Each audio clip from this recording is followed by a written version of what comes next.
दिखाएंगे आपको बड़ी खबरें और करेंगे विश्लेषण भी। बात करते हैं किस तरह से इस चुनावी सरगर्मियों में वाई फैक्टर का जो मतलब है वो क्या है और किसके साथ से खड़े नजर आ रहे हैं, किसका नुकसान होगा, किसका फायदा होगा। मध्य प्रदेश बीजेपी के दिग्गज नेताओं ने मोदी सरकार बनाने के लक्ष्य को लेकर अब दूसरे राज्यों में रैली और सभाएं तेज कर दी हैं।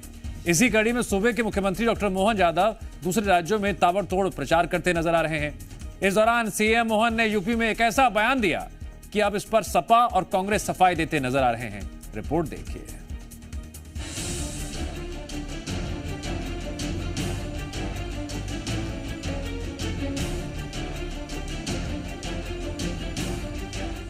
किसी भी चुनाव में जाति वाला फैक्टर जरूर देखने को मिलता है और कुछ ऐसा ही लोकसभा चुनाव के दौरान हो रहा है, जब सियासी पार्टियां अपने अपने हिसाब से यादव वोट बैंक को साधने में जुटी हुई हैं। कौन सबसे ज्यादा यादव हितैषी है, इसके लिए सियासी पार्टियां बड़े बड़े दावे भी करती नजर आ रही हैं। हाल ही में आजमगढ़ में एक सभा को संबोधित करते हुए पीएम मोदी ने कहा कि बीजेपी यदुवंश का सम्मान करती है, यदुवंश के महत्व को जानती है, इसलिए सीएम मोहन यादव को एमपी का मुख्यमंत्री बनाया। वहीं यूपी दौरे के दौरान सीएम मोहन यादव ने सपा को घेरते हुए कहा कि सपा को दूसरा यादव नहीं मिला, इसलिए सपा ने घर में ही लोगों को टिकट दे डाले। जब जनता पार्टी की बात कर रहे हैं तो जनता पार्टी किसको कहते हैं? हर जनता में से उठ करके मुख्यमंत्री बन जाए, हर जनता में से उठ के मंत्री बन जाए। मुझे इस बात की प्रसन्नता है, जिस स्थान से मैं आता हूं, मेरी विधानसभा में 2,80,000 वोट है, 2,80,000। लेकिन मेरे लिए आपने यदुवंशी के तो 500 वोट भी नहीं है, लेकिन पार्टी ने 3-3 बार मौका दिया। मुझे इस बात का आनंद है। ये भारतीय जनता पार्टी, नाम तो आपने समाजवादी पार्टी रखा, व्यवहार आपका परिवारवादी पार्टी की तरह है, तो आप निश्चय कर लो कि करना क्या चाहते। आप परिवार के बाहर तो आने देना चाहते नहीं हो और अपनी बात कहते हो कि सब मेरा साथ दो। अरे भैया, देंगे आपका, लेकिन अब परिवार में चाचा ही बेचारे लाइन में खड़े रहेगा। आज तक उनके साथ तो न्याय नहीं करा, किसके साथ न्याय करोगे आप? सीएम मोहन के इस बयान के बाद जहां सपा का बयान सामने आया, तो वहीं दूसरी ओर कांग्रेस भी परिवारवाद वाले मुद्दे पर भड़कती नजर आई। मध्य प्रदेश के मुख्यमंत्री मोहन यादव जी की है, जैसे वो कह रहे हैं कि भारतीय जनता पार्टी में ही संभव है कि कौन मुख्यमंत्री बनेगा, कौन प्रधानमंत्री बनेगा। कहीं से उठा के भी किसी को मुख्यमंत्री और प्रधानमंत्री, ये बात बिल्कुल सही है।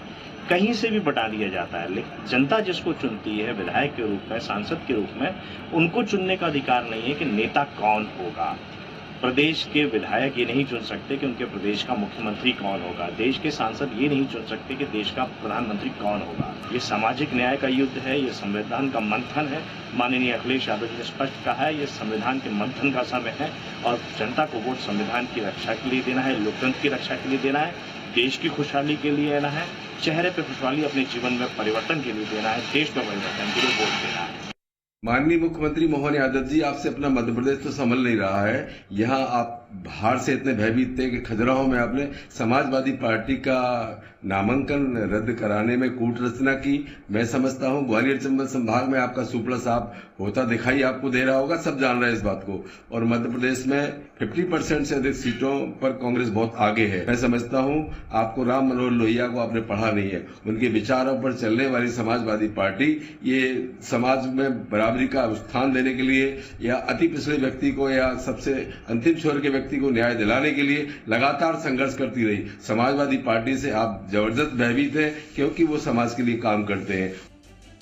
मध्य प्रदेश में चारों चरण की वोटिंग पूरी होने के बाद सीएम मोहन यादव को पार्टी ने बड़ी जिम्मेदारी सौंपी है, जिसके लिए अब डॉक्टर मोहन यादव अलग अलग राज्यों में चुनावी जनसभा और रोड शो करते नजर आ रहे हैं। इसी कड़ी में सीएम मोहन लगातार यूपी के दौरे कर रहे हैं, जहां वो यादव लैंड पर यादवों को साधते नजर आ रहे हैं। देखना होगा कि बीजेपी का ये यादव फैक्टर कितना कारगर साबित होता है। ब्यूरो रिपोर्ट, जी मीडिया।